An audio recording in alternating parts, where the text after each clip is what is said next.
ትንቢተ ኢሳይያስ ምዕራፍ 20 የአሦር ንጉሥ ሳርጎን ተርታንን በሰደደ ጊዜ እርሱም ወደ አዛጦን በመጣ ጊዜ አዛጦንም ወግቶ በያዛት ጊዜ በዚያ ዓመት እግዚአብሔር የአሞጽን ልጅ ኢሳይያስን ሂድ ማቅህን ከወገብህ አውጣ ጫማህንም ከእግርህ አውልቅ ብሎ ተናገረው።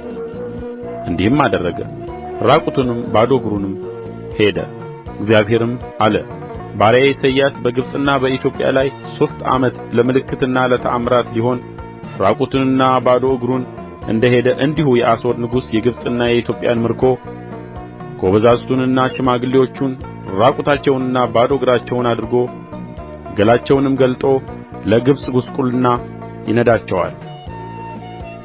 እነርሱም ከተስፋቸው ከኢትዮጵያ ከትምክህታቸውም ከግብጽ የተነሣ ይፈራሉ ያፍሩማል።